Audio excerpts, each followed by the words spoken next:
좀 타이틀이 뭐 풀뿌리며 대한금융이며 좀 약간 거창하게 타이틀이 나온 것 같은데, 일단은 저희가 그동안 고민해왔던 부분 한 4, 5년 정도 제도권과 비제도권을 넘나들면서 이렇게 좀 나아가는 좌충우돌 방향성에 대한 부분을 좀 담아봤습니다.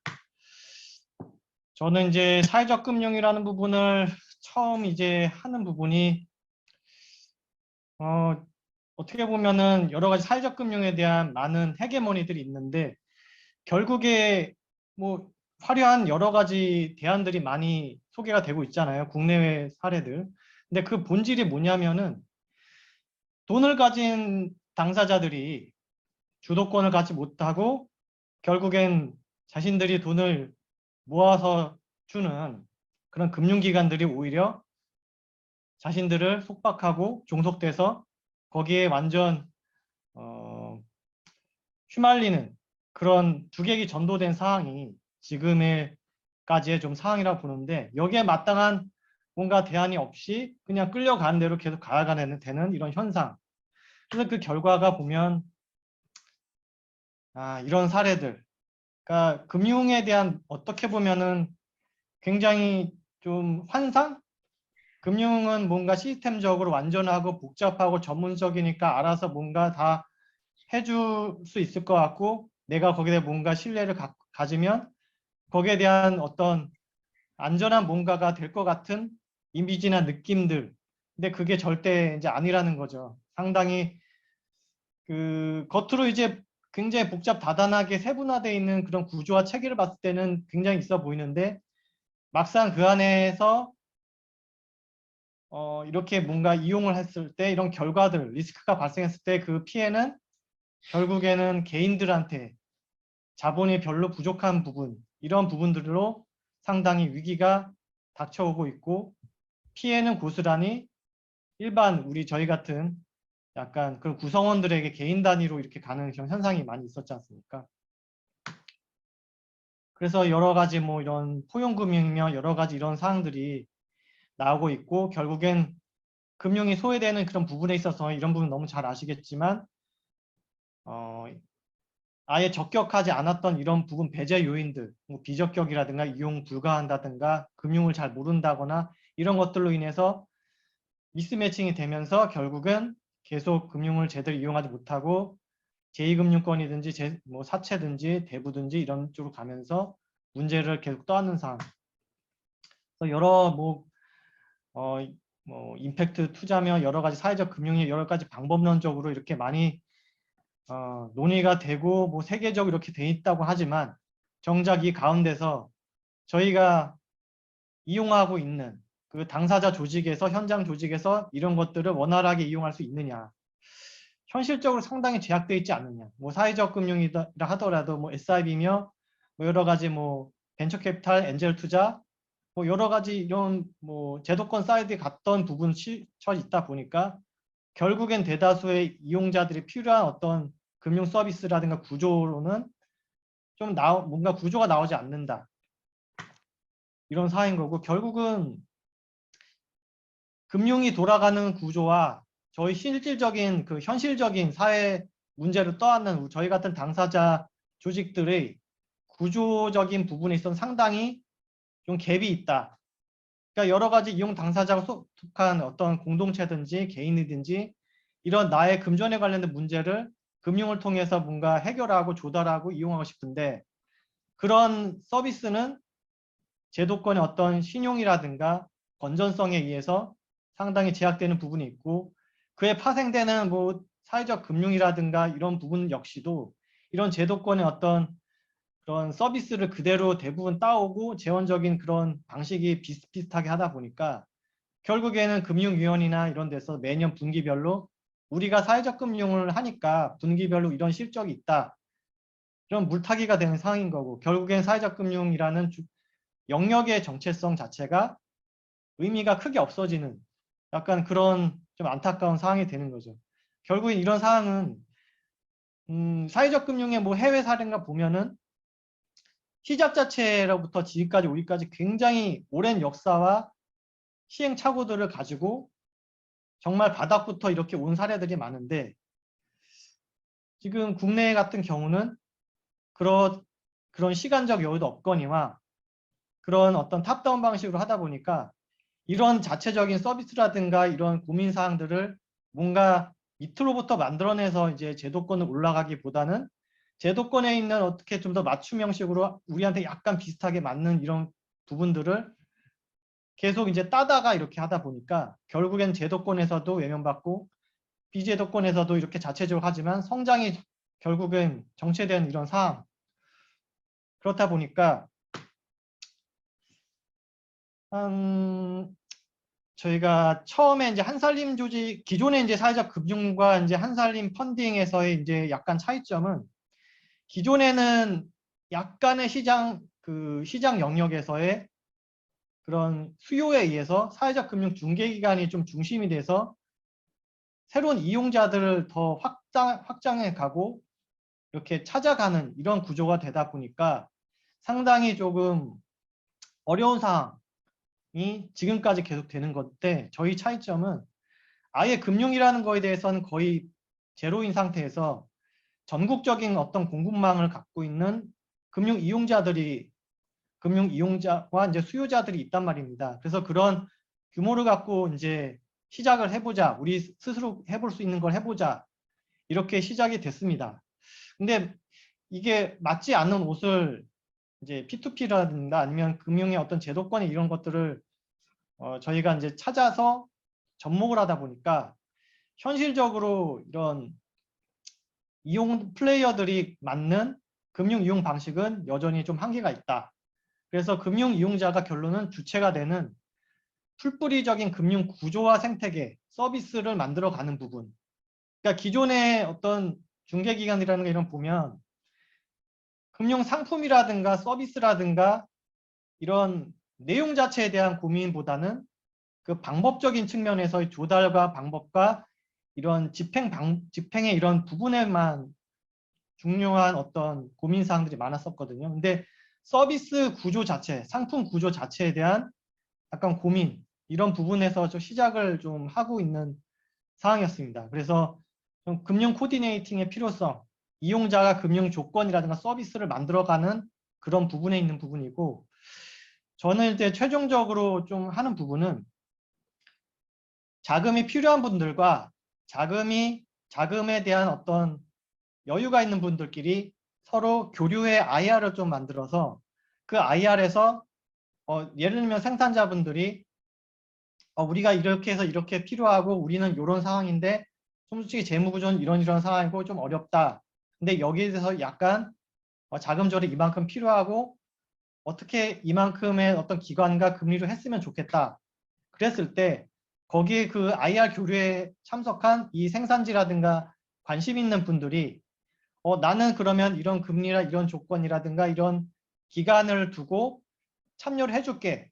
그러면 이거를 가지고 금리를 낙찰하거나 기간을 해서 상품을 만들고 그 상품을 만들어서 금전 대여든지 아니면은 B+의 어떤 펀딩을 어느 정도 일정 부분 한다든지 이런 식으로 당사자들이 밑바닥부터 만들어가는 어떤 구조적인 부분이 금융 베이스의 지금 기반으로 좀 가야 될 새로운 어떤 단계라는 좀 생각이 듭니다. 그래서 그런 저희 같은 경우는 약간 그런 부분으로 좀 가는 맥락이 있고 그리고 이러한 방법 외에 여러 가지 대안적인 방법들이 좀 필요한데 그 자금이 필요한 이런 층위들도 상당히 다양하거니와 내가 여기에 어떤 이익적인 관점에서 투자를 하겠다. 나는 기부를 하겠다. 나는 약간 저금주 가겠다. 이런 수요 공급 간의 플레이어들이 상당히 다양하기 때문에 그런 부분들은 하나의 방법으로는 불가능하다. 그래서 이렇게 좀 대안적인 사례들을 한 몇 가지 정도 소개를 드리고요. 첫 번째는 지금 어떻게 보면 제도권 대안금융 가장 근접해 있는 그 대출형 크라우드 펀딩 예전에 P2P였지만 지금 온라인 투자한 게 금융화법으로 인해서 십시일반으로 이제 개인의 자금들이 크라우드 펀딩을 모여서 대출까지 가는 요 구조.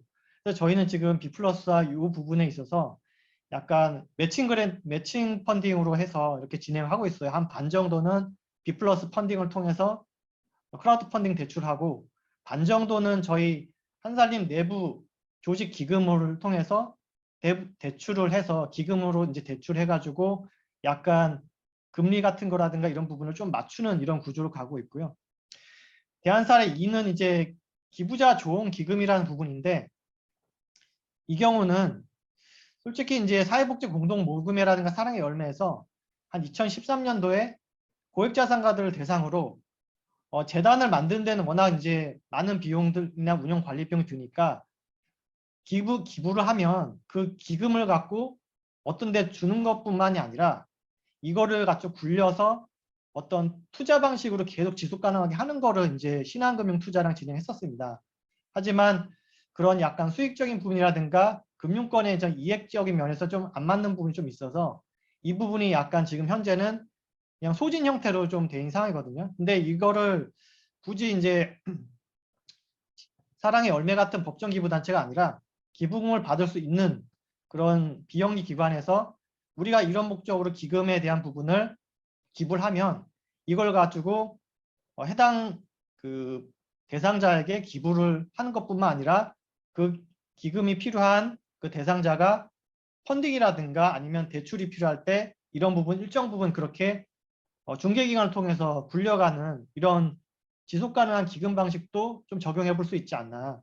굳이 저희가 이제 제도권과 그 중앙적인 어떤 사랑의 열매 같은 조직을 통해서 하는 것보다도 자체적으로 해볼 수 있겠다. 이런 약간 부분이고요. 대안사례 3은 이제 청년분들하고 좀 많이 연결이 되는 게 있는데 저희도 지금 한살림도 청년에 대한 고민이 많습니다. 근데 이분들이 금융 이해도가 상당히 낮은 편이에요. 생각보다.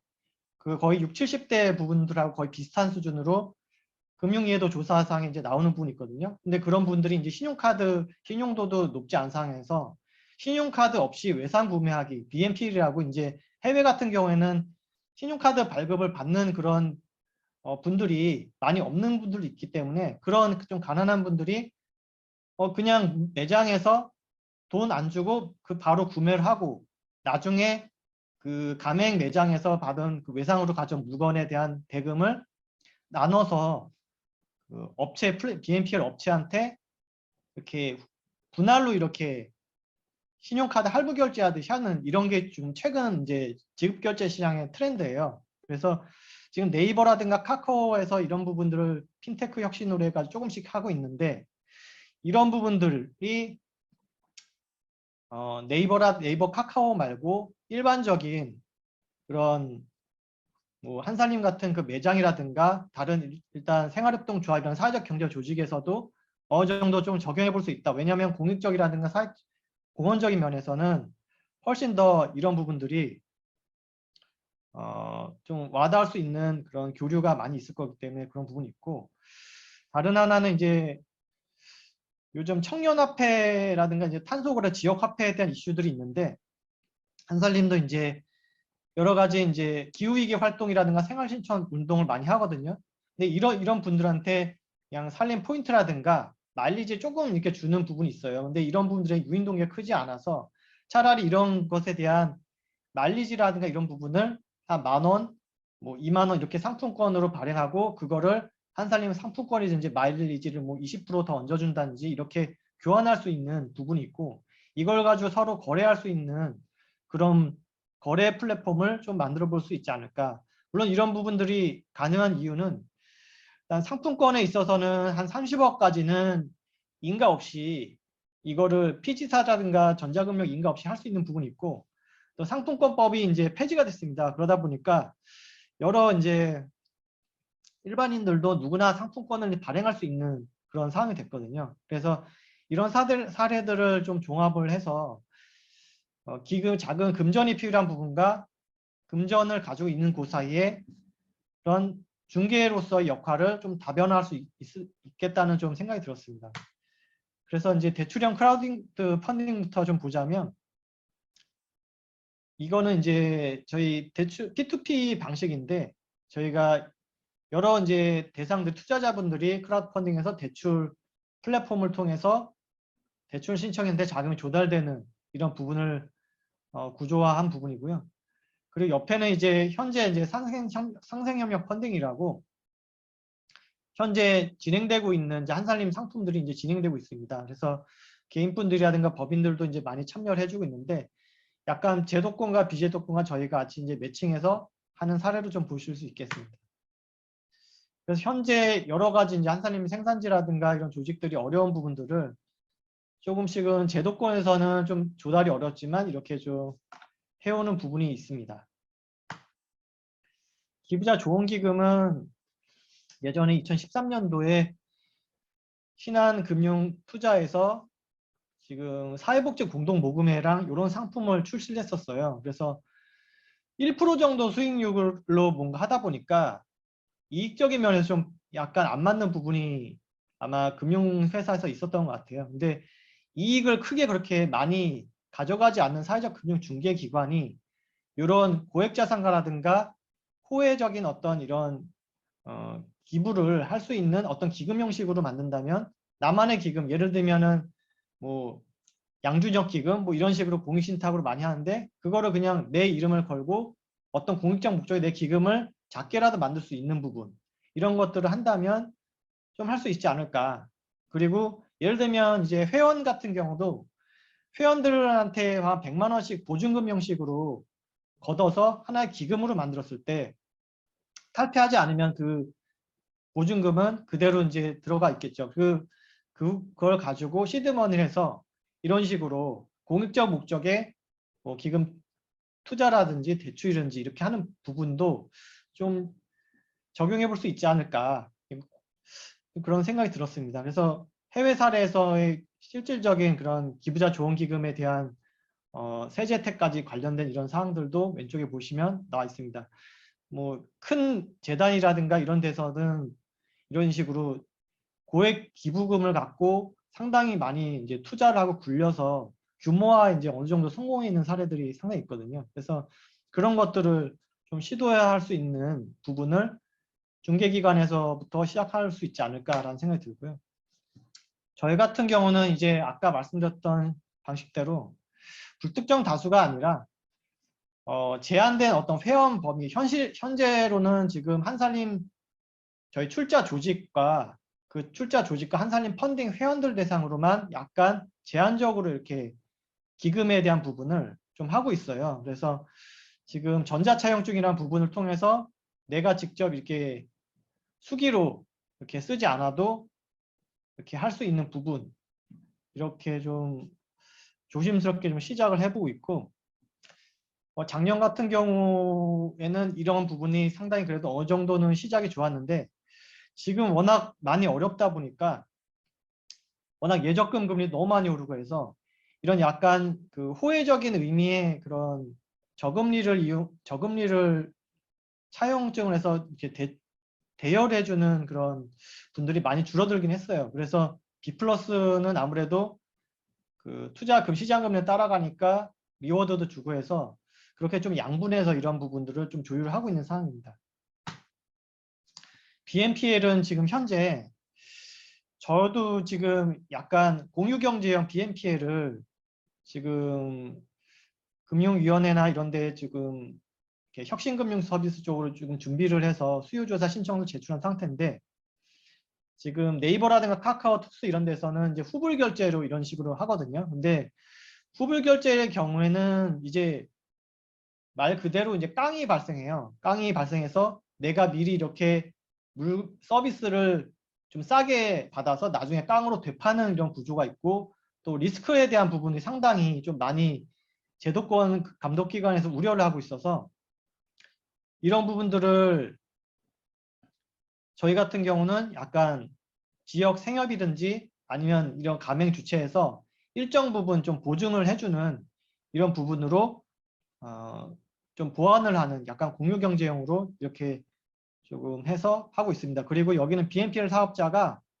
플레이어 하나인데 저희는 이제 플랫폼 업체는 이런 약간 BNPL 결제를 중개를 하고 실질적인 자금에 대한 그 조달은 그 자회사인 대부업체가 소비자들한테 그 무이자로 저희가 이제 상환을 받고 그 BNPL 사업자한테 그 이런 대체 지불할 자금을 이렇게 빌려주는 이런 방식으로 약간 그 이원화되는 이런 부분이 있습니다. 왜 이게 이원화되냐면 지금 제도권에서도 이제 감독기관도 이게 금융이냐 여신이냐 아니면 핀테크냐 상당히 그 규제 적용에 상당히 난항을 겪고 있어요. 그래서 저희는 아예 그런 금융이나 자금 조달 부분은 대부를 통해서 아예 이렇게 하고 플랫폼에 대한 이런 지급 결제 방식은 플랫폼 업체에서 이렇게 하는 약간 분할 방식으로 이렇게 지금 신청이 들어간 상황입니다. 탄소 거래소인데 이거를 저희도 한살림에서 탄소 배출권을 좀 구입을 하는 거를 좀 시도를 해봤거든요. 근데 이거를 탄소 배출권을 사거나 또는 감축 목표를 설정해서 이걸 취득하는 것 자체가 굉장히 어렵습니다. 한 6개월, 1년은 굉장히 행정적인 부분이 많이 들어서 진입장이 상당히 높아요. 근데 어쨌거나 현장 조직이라든가 이런 그런 지역 생협이든 탄소 절감을 위한 여러 가지 활동들을 많이 하고 있거든요. 그래서 이런 진입장벽을 기존의 제도권적인 탄소 거래소가 아니라 자체적인 그 지역 화폐 개념으로 탄소 절감 활동에 따라서 상품권 개념으로 탄소 화폐를 발행하고 교환 비율은 그러면 탄소 화폐를 발행했을 때 가맹점에 상품권 10,000원이든지 그걸 20% 할인해 주든지 살림 포인트를 20% 얹어든지 해서 교환 비율은 그 발행 주체에 따라 약간 다르게 할 수 있고 결국에는 이런 것에 대한 그 거래를 할 수 있는 지금 뭐 이렇게 상품권이라든가 이런 부분을 할인해서 여러 개 이제 그 쿠폰 같은 거를 거래하는 플랫폼들이 많이 있거든요. 그래서 그런 식으로 거래소 개념으로 플랫폼을 하면 이런 부분들이 좀 활성화될 수 있는 좀 수단이 되지 않을까 좀 이렇게 좀 보고 있습니다. 좀 개괄적으로 좀 다뤘고요. 네, 여기까지 하겠습니다.